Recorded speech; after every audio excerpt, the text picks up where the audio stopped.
Welcome to the Powerful Ladies podcast. I'm Kara Duffy, and today's guest is entrepreneur, marketing expert, coach, author, and creator of the High Performance Planner, Amanda K. Foust. Amanda first came on our show in 2023, and I'm very excited to have her back because this time we get to talk all about her personal life. She has a blended family of both adopted and biological children and has written this beautiful book, Love Shapes the Heart, all about adoption and diversity in families. Adoption has always been something that I've considered for growing my family. So I went into this episode with all of my personal questions and questions I've gathered from our community. We talk about the experience of being an interracial family, the cost of adoption, attachment to newly adopted children, like people get so nervous about that, why it really does take a village and a community no matter how you create your family. Even the tough parts like navigating trauma with adopted children, and how even to know, when are you actually ready to adopt? Pro tip, it's the same as when are you ready to have a family in general, it's always scary. And, we do it anyway. And of course, we dive into her book, why it's so needed and why it is such an incredible gift for all families to better understand what love really means and to better understand adoption in general. I hope you enjoy this episode. I am so excited to have you back on the Powerful Ladies podcast. I'm so excited to be back. I love watching everything that you and your family are up to on Instagram. Between your business advice, what's happening there, and then all the trips you guys take as a family. I'm really impressed how much living you guys do as a family. Well, thank you. We have so much fun. I definitely value just a ton of family time. And my kids are at that age where I hope that they do too. They're teenagers now. So I'm like, okay, let's hope this lasts. Was it an intentional thing between you and your husband to make sure that you were doing trips and getting the experiences in and the quality time, or how did it come into your plan of, parenthood? Thankfully, we both are family people. We're that way with our extended families as well, or growing up we were. And so we both knew that that was important. And then my husband actually grew up over in England. And so he had that experience of a lot of travel. I did not. I grew up in a small town. I did study abroad, so I started doing that in my adult life. But growing up, I did not. And so we had very different backgrounds. And so, when you come together, you're like, what do we want to take from our childhood? What do we want to leave behind? That kind of thing. One of the biggest things was we did want to give our kids the experiences that he got to have with travel, and just seeing that there's more than just what we have around us here in our small community. We're having you back on because you have this incredible book that you've written. Let's tell everyone about your book. Yay, thank you. Yes, so I wrote a book called Love Shapes the Heart, and it is a children's book that I'm super excited about.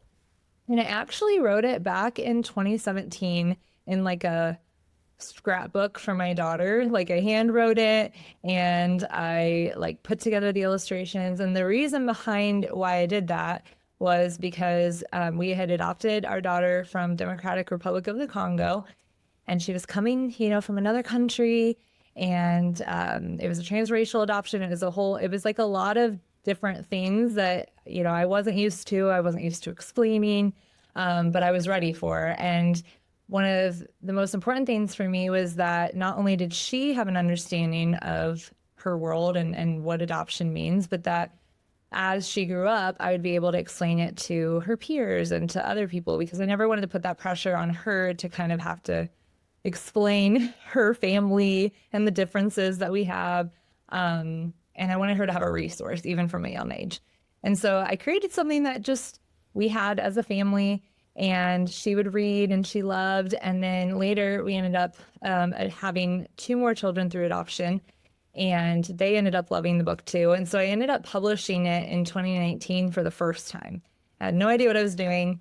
I just was like, oh, I think you could publish on Amazon. I'm just going to try, And so I put it there, but I didn't know how to do it correctly. And so I have since pulled it down since then. And now I'm relaunching it and doing it the right way, and just really trying to get it out there for people.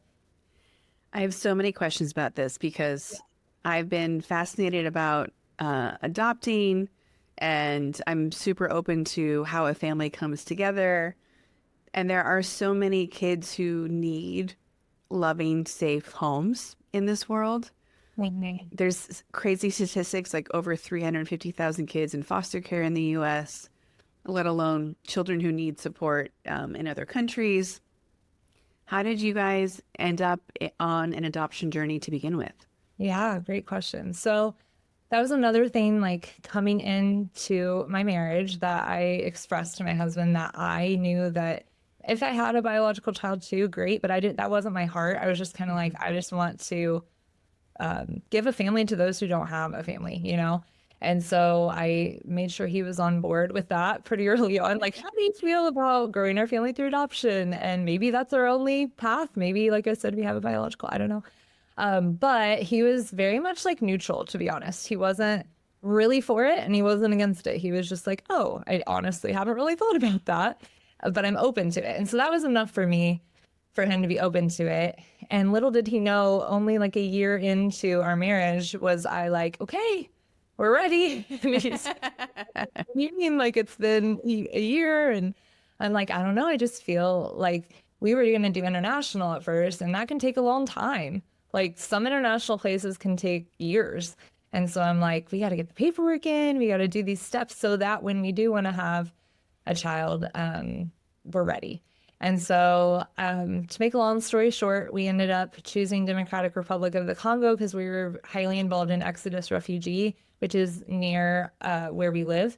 I don't know if they have other locations outside of Indianapolis, but it's an organization that helps refugee families, and they were particularly focused on the Democratic Republic of the Congo. And I wasn't super familiar with that country at the time, but I was familiarizing myself with these people that I was coming to know and love, and they were talking about how difficult it was for women, and particularly in the country. And so I had heard that they actually were opening for adoptions, and we found a good, reputable agency and went for it. And we've selected we actually did say we wanted a girl from there just because of what we were hearing statistics wise and how women were treated over there. We wanted to specifically do that. And then it actually was very fast. It was like 6 months because Wow. she was just medically fragile and needed to come home soon. And so it happened really fast. And then I'm trying to think how many years later. It was in 2017 that we adopted from foster care, actually, here in the States. We adopted bio siblings through there. And then in between, I had a biological son. So that's kind of how our family is.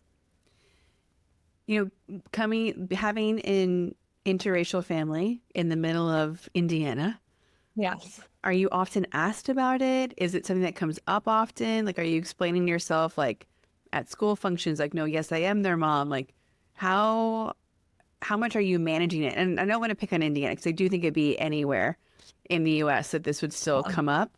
But I even know friends who the mother's German, the father's Asian, and if the mother's with them, the children look so Asian dominant, they'll be like, "Oh, are you their nanny?" And she's like, "Nope, I'm their mother." Oh my goodness. Yeah. No, that's a great question, actually. And that was something I was concerned about going into it is like, what is that going to be like for them and how are they going to experience that?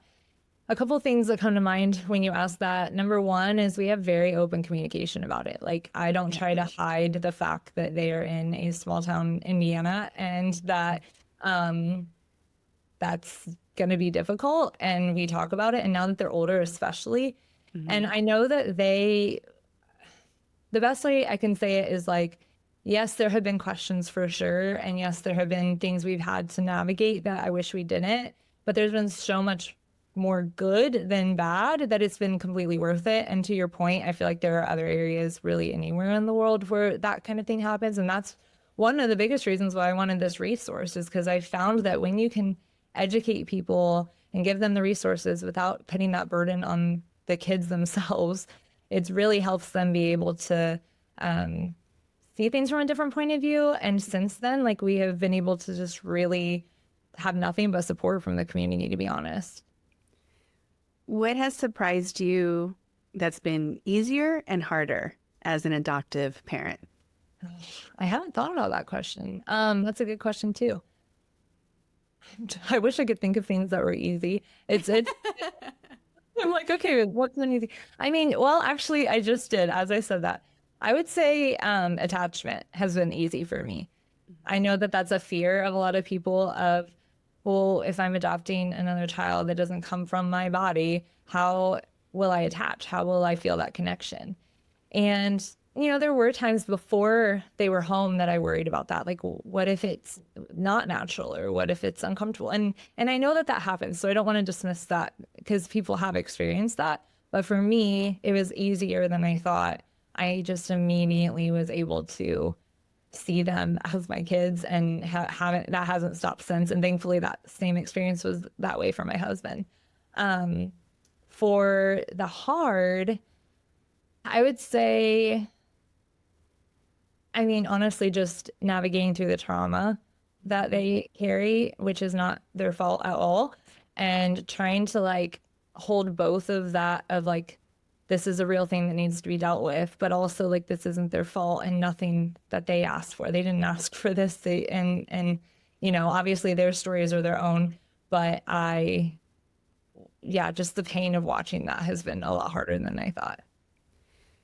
And were your kids adopted at a really young age, or were they toddlers, So it's actually very different. So Evelyn was a year and a half. Mm-hmm. And so by the time she was a year and a half, almost 2 by the time she was home. And then Asher and Matea are the 2 that we adopted domestically. And Asher was 5 and Matea was 8. So I have had the like young adoption and I've had the older kid adoption. So I can definitely speak to both sides. Does it enrage you when you look at these beautiful, perfect kids that they even have trauma? I mean, of course. Mm-hmm. Yeah. Yeah, because I tell my oldest especially, because she's 16 now, which is so crazy how fast it goes. So we have had her as long as we haven't had her. So it was like 8 years when she came, and then now she's 16. And so we have a lot of open conversations about that. And we do. I say, I wish that I could have protected you in the past, mm-hmm. and I wish that I could have been a part of your life earlier to save you from those things. Not that it would be me saving her, but just like, you know what I mean? Just she wouldn't have protecting her. Yeah. The protection. Yeah. Mm-hmm.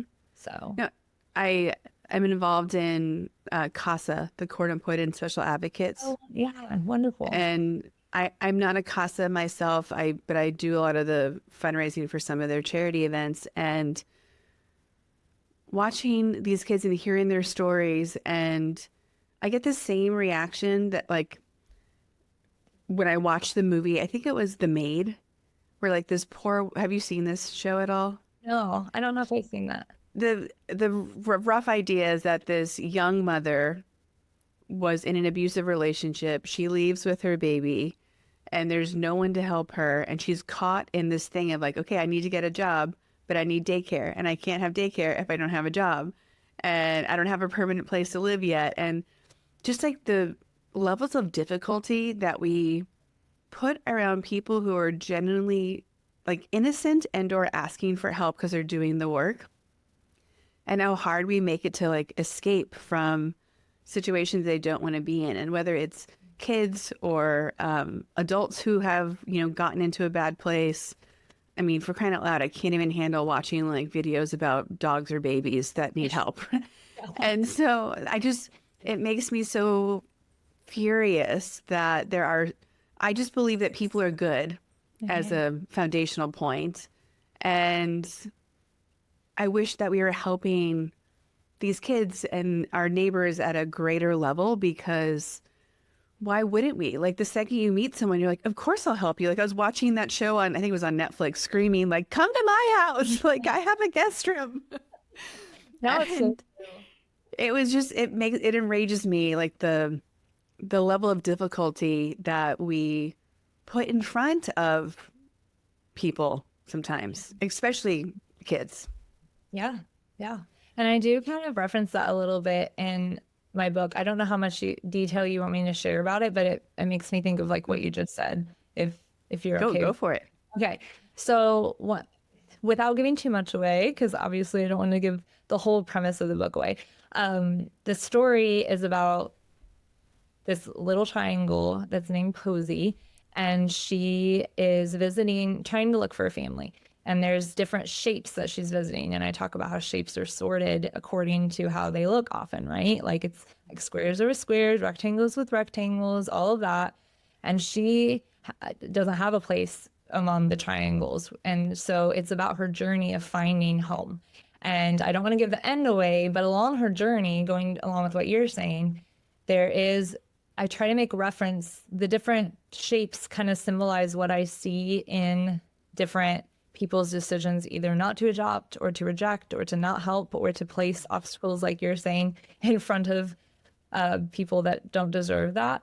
And so I feel like a lot of the reason people do that is comfortability. It's not comfortable to have to step out and put yourself in a place of trauma, you know, because even though the trauma that my kids have gone through, I didn't go through, there is secondary effects to walking with somebody who's gone through it.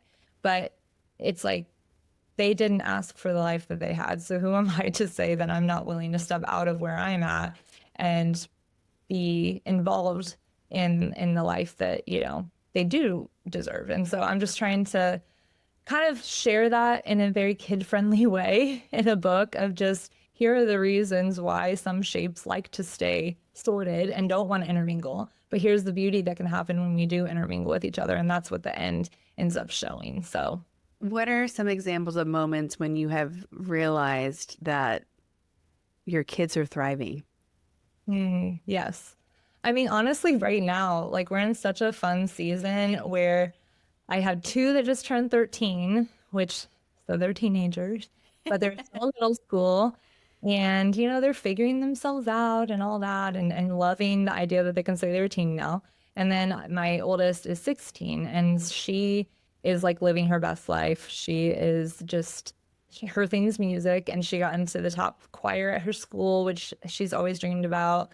And she's a cheerleader. And I watch her from stage and I watch her in front of the audience at football games, and I just think like she could have missed this and she deserved this, you know what I mean? And again, that doesn't place me in a position of anything. It's literally just kids just need love, whether it's me, whether it's somebody else, like anybody, they just need love to thrive. And it's just neat to see her in that place right now. And then, like I said, my other two, yeah, they're in middle school. So there's the whole usual middle school quirks that we're dealing with. But at the same time, they're thriving too and just navigating, still loving to be a family, but also gaining some independence and all of that. And it's just neat that we're now navigating, I feel like, normal teenage things, whereas we had the years of just healing and just that kind of thing, which has built the foundations for them now to thrive. And it's just neat to see.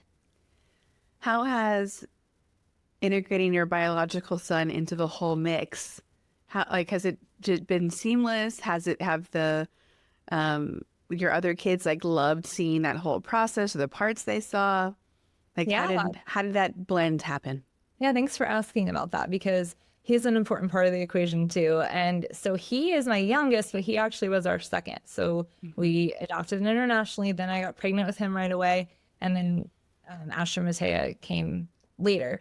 And David's my husband, we always say he was like the perfect kid to be in the loop with everybody, because like, I don't know how to explain it, because he's somebody you just have to meet to really understand me. He's just like, even though he's the youngest, he's just like very confident and a leader and all this, and he will do anything for his siblings. He's obsessed with them.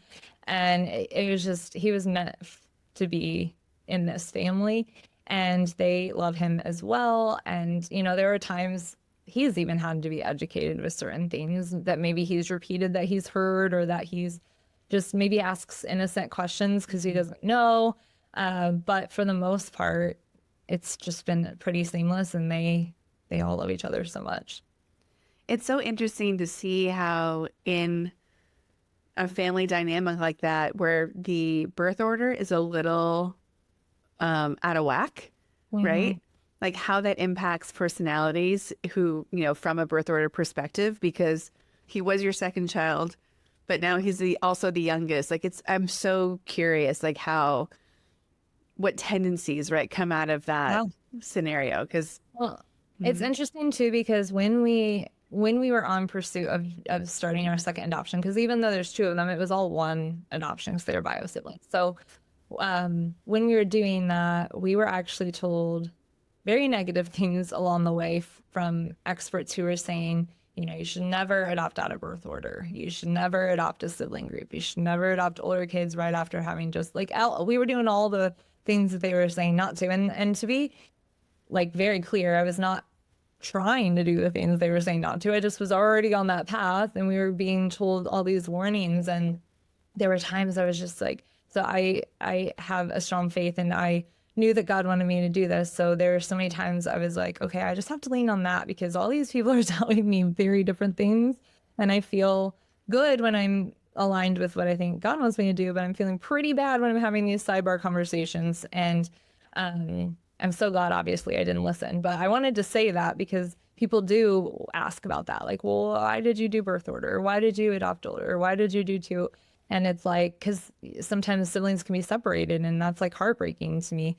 Um, and so, anyway, if anyone has like been thinking about adopting, I just want to point out that it doesn't have to be done by the book. It can still work out and be really beautiful. I mean, I've been joking that, you know, I can't wait to adopt an older child because then I'll look like a younger mom than I actually am. It's like, well, why wouldn't we just adopt? Like, oh, you're 18, great. Like, let's add some years back into my life. I will say, Matea and I joke about that because I'm definitely the younger mom at her school. That was not on purpose, but that actually is a good idea. And I think it's so all the rules around like how to have a family and rules around like the right order of operations to love someone. Again, just like seem in such contrast to, no, we're just going to love them anyway. Like it almost feels like when you're looking at adoption and foster journeys that they forget how insane biological families can be. 100%. And even in loving homes, it can be a hot mess and like different people going through different struggles, different people having different traumas. Like there's no one's being asked to go to therapy and like have their act together to have biological children. No. And even for people, again, who are doing all the things and loving correctly, like it gives me relief knowing that if you choose to be a parent, there's no way to get out of traumatizing your kids. Like they're going to go to therapy and talk about you no matter what. Yeah, Liam will be in therapy just like the others. I think so. And so, you know, like no matter how great your heart is centered and your intentions, like you're still going to do something that's going to cause a big T or little T trauma. And again, in the state of the world that we're in today, where we need more unity, we need more love, we need more people taking care of each other. Like, again, like, why is it so hard? My sister complains all the time about how complicated it is to adopt a dog when they're like on the kill shelter list. You're like, so because I don't have a backyard, I can't have a dog that you were going to kill anyway. Like, what are we doing? Yeah. Yeah. That's wild. It makes my brain start to melt down. You know, when you adopting and also foster care can be also really expensive journeys. Yeah. Did you find that it was a very expensive path? Do you think that there are more alternatives for people that make adopting more affordable? Yeah, so I was, I believe, 22 when I started the first adoption. And I mean, maybe there's some wealthy 22-year-olds. I was not one of them. And I was, you know, just out of college really and newly married. And I just remember that being one of my husband's concerns of like, well, aren't we supposed to be trying to build a foundation here? And you're wanting to be an entrepreneur. But so international adoption is pretty costly for sure. I will say that we did a lot of fundraising, but not in a way of asking for money, but in a way of like an exchange of some sort. So used his skill of woodwork and sold different things with that. And I, had t-shirts made or different services or different things that we could provide to not just ask for money, but try to raise funds that way. But the foster care experience, I was expecting that to be similar just because, that's how we started. And I'm like, all right, gotta start saving up for however this looks. But we actually didn't, the way that foster care works, obviously, like if you're adopting out of foster care, you need to pay for the regular expenses of having a child, but the process itself is covered by the state, depending on the state. Mm-hmm. So we adopted from Texas, so our situation was great because it was covered. But yeah, so I would definitely say if you're worried about an expense, which is so hard for me to even talk about children and money and all that, because it just feels so, why is this even a thing? But I also get it. But I never want my kids to think like we paid for them sort of thing. So it's like a hard conversation, but it's a real thing at the same time. And so I would say the best way to do it is if that's an obstacle in keeping you from looking into adoption, that foster care actually is a really good way to adopt without the financial impact. Well, I think no matter how you create a family, there's a cost. Exactly. Like, you leave the hospital and they're like, here's your bill of 10 or 20 or whatever $1,000 for this baby that you thought you were having the cheapest way possible. Just kidding. And that's what I try to tell my kids is it's like when we talk about expenses, because that is questions we get, I'm always like, it wasn't you like paid for you sort of thing. That's not the language it is. It's we paid for court fees, we paid for paperwork, we paid for people to help with the process. Like that is what we're talking about, just so that they feel better about that. Yeah. It is interesting and it's such a topic of conversation right now about why people are choosing to either not start a family or keep their family smaller than they might want, because there are so many financial hurdles in being parents in America today. I was watching a woman last night who's like a kind of mom influencer, and she's like, here's why I spent $6,000 on childcare in the past month. Let me break it down for you. And she has 4 kids, and each was around $1,500 for a month of their care, pre-K, preschool, and after school care for the 2 older kids. And it's like most families don't even have $6,000 a month in general, let alone extra to pay for those things. And you mentioned, and why we had you on before is like, you're this incredible entrepreneur. You've made a product, you've done coaching, had marketing agencies. Like you are such an example in your personal and professional life of like, I'm going to make my own roadmap. Thanks. Bye. Thank you. But that's actually very accurate. My parents would say the same thing. And I think for me, like, this is why I love entrepreneurship, because you can be like, oh, I need to figure out a way to make this happen. Okay, we're going to find a way to make it happen. Mm-hmm. And I don't know that people are always as brave if they haven't taken some of those actions and like proven to themselves that they can do it. Mm-hmm. But I do think it's daunting when you think about the costs of kids, because you don't want that to be why you're saying yes or no. Mm-hmm. And it can be such a hole in your heart if you know there's room for more kids in your heart, but there's not more room for your kids in your budget. Yeah. Like, how are you guys making choices to balance how big of a family you want and like how much you can kind of afford or figure out along the way? Yeah. I wanted to address that question for sure, but I just had a thought kind of going back, if you don't mind, if I'm back to something else you said. Because I think so many times when our heart is pulled towards adoption, but we're not sure if we are the ones that are supposed to adopt, that is a great way, is to financially support somebody who wants to adopt but may have that be an obstacle. Because I know so many people, when we were on that journey, being young and not having a whole lot at the time, there were several who said, I have a heart for this, but I personally don't think I'm called to adopt. I know for I know you guys are. And so I would love to financially support whatever, like, pick something and let us cover it or that kind of thing. And so How I want amazing. to say that because I feel like people listening, maybe you're listening and thinking, yes, I would love to adopt. And if that's the case, reach out to me. I'd love to chat with you. But you also might be thinking, I don't think this is for me, but I also do want to help. And so find a family that is in that process and see what kind of ways you can come alongside them, because that made such a difference for us. And how incredible for people to volunteer that to you. Yeah. Well, I mean, there were times where it would be like we would have a payment due for the process, especially the international, because there's just a lot of payments that would come in, and a check would arrive from somebody with that same sentiment for the exact amount we needed, and they didn't even know. I mean, it's just like, it's pretty incredible what happens when you take that step. And like I said, both sides, I mean, yes, we might be the ones adopting, but the people supporting us were a part of it just as much, of that process at least.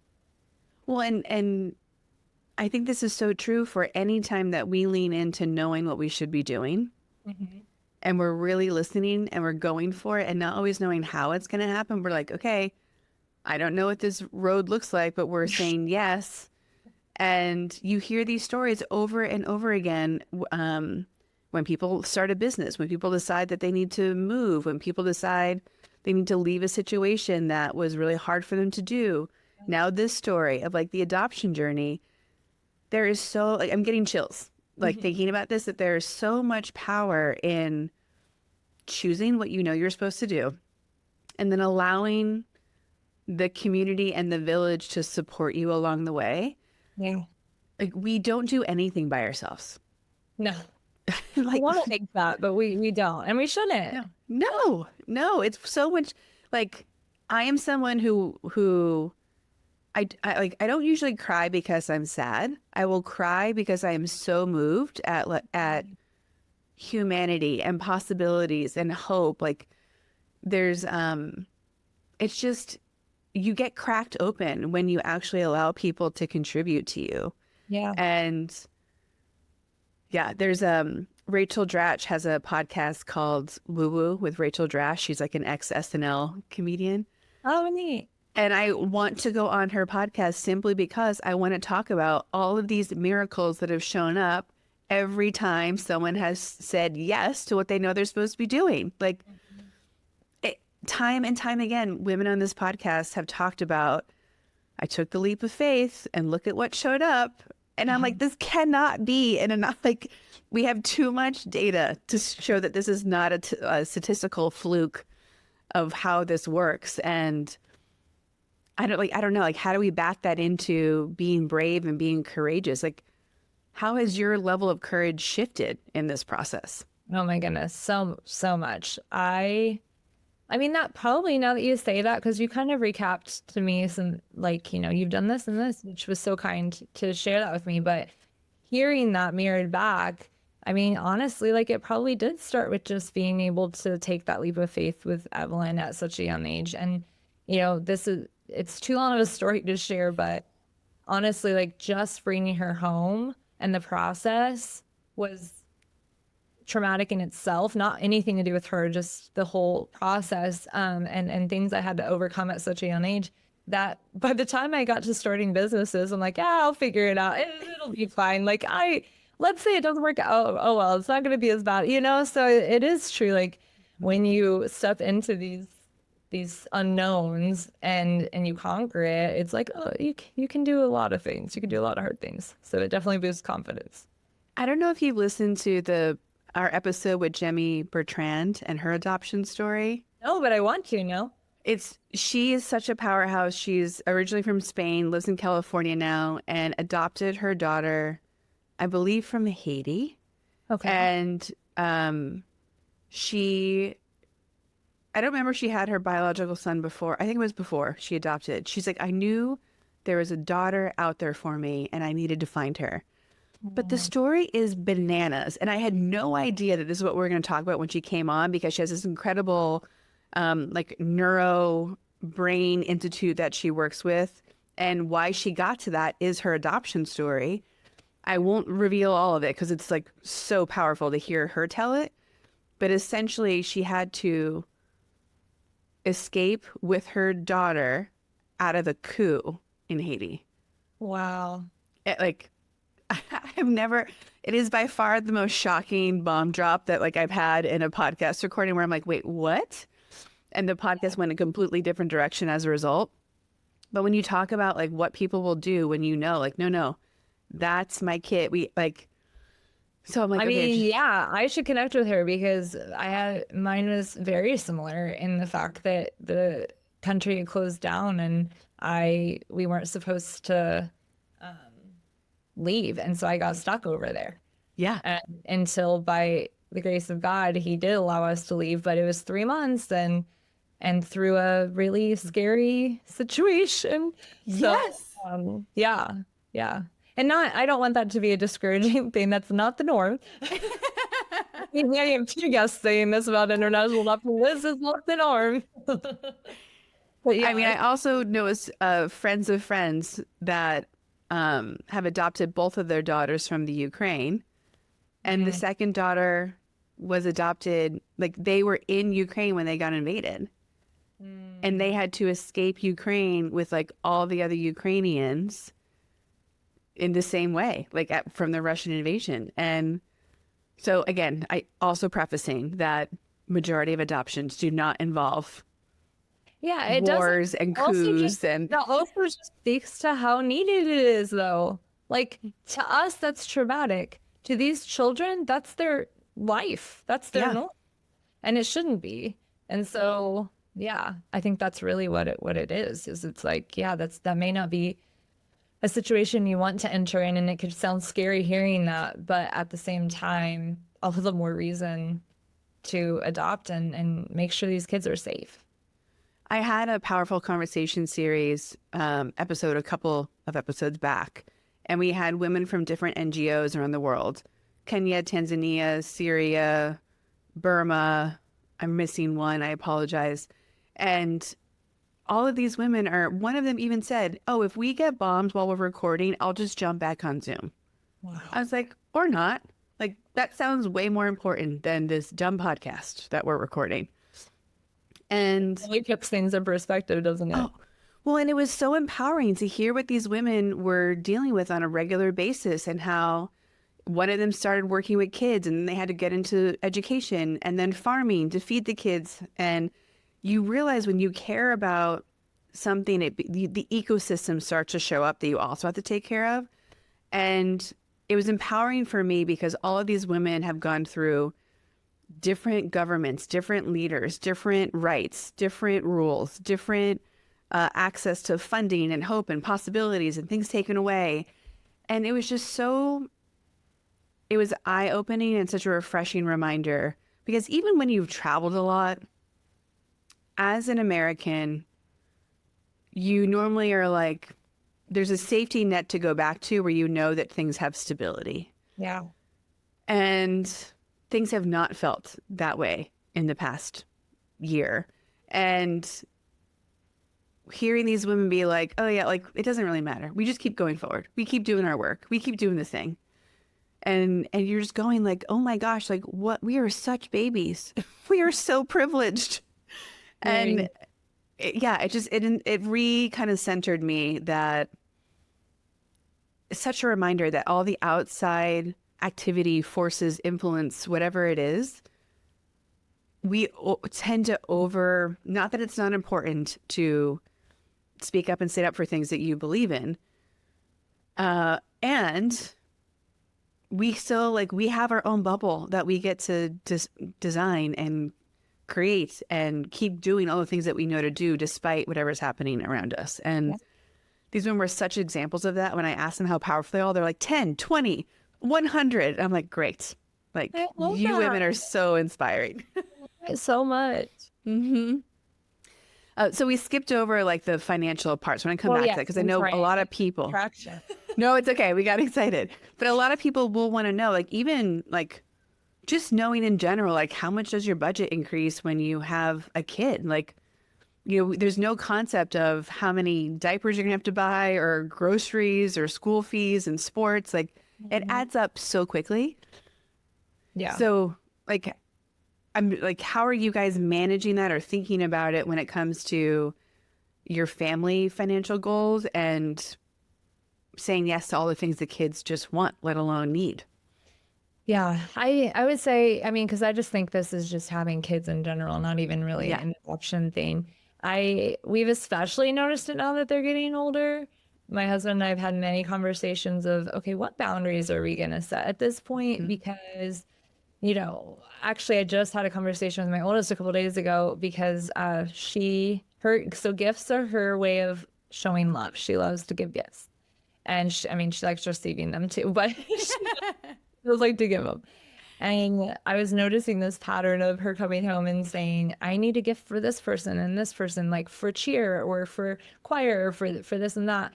And it made me pause after like, several of these. And I was like, okay, is this a mandatory thing or is this like a you thing? Like you want them to have a gift because it's their birthday, or you want this because you want to celebrate them? Because I love that. I love that this is your heart.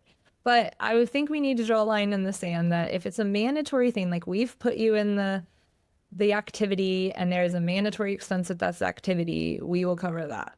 But on the flip side, if this is something that you just want to do or be a part of, or you want to go out with your friends and get something to eat or the movie or whatever, at that point, you're 16 and you're going to have to come up with that money, right? And so I know some people listening might have younger kids and they can't have them working for their money yet, but like it's stuff like that, these conversations that I'm realizing in real time, especially with her being my oldest, that oh, this isn't something we can maintain in our budget to just be handing money left and right for everything you want to do?